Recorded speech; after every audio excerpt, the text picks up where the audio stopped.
Okay, I'm going to do a little video on the Fountainstown stitch. It's a lovely stitch once you get going with it, and it's quite quick to do.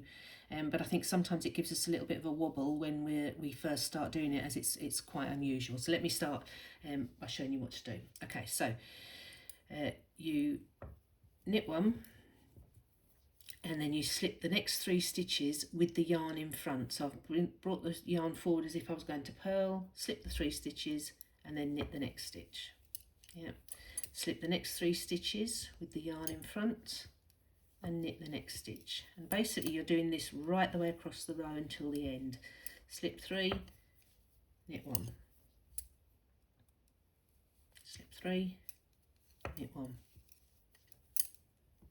slip 3, oops, stitches a bit, and let me get that back so it's right, knit 1. Okay, and this is why I think some people have a little bit of a wobble over it, because you've got these loops across the front that obviously you don't normally have when you're knitting a pattern, but for this pattern you need them.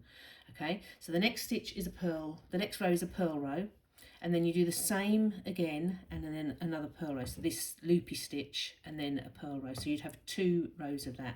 And I'll show you what I mean here. I've got this ready in good Blue Peter style. Okay, so you've got this. Okay, now this is where, as they say, the magic happens, and we get this lovely pattern down here. So this time, on the previous one we knit 1, this time we are going to knit 2. So we knit 2, and basically we're going to knit this next stitch, but we want to do it by going under those 2 loops. So we go under the 2 loops and just knit the stitch as normal. And what that does is that catches those 2 loops up. So they're no longer loops, they're more like a little bow. Yep. And then you knit 3. And you should be knitting now the middle stitch of your 3 slip stitches. If you see, there's my first slip stitch, and as it would have been on the previous row, and so I'm doing the middle, so I go underneath those 2 loops and just knit that stitch as normal. Don't worry about the loops once you go under them.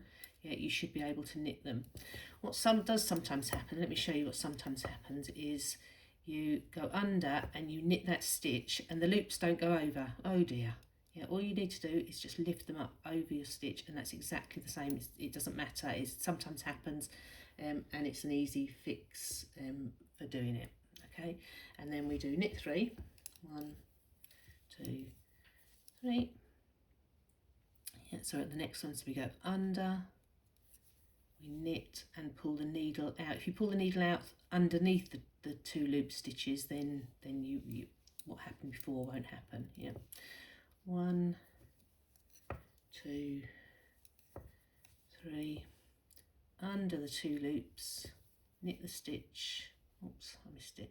Under the 2 loops, knit the stitch and pull it through, and then knit and knit. So your next row is going to be a purl row, and then on the next row you need to move this looped stitch here. It's going to be moved along, so you'll knit 3 and then yarn forward, slip the 3 stitches, knit 1, yarn forward, so you get less.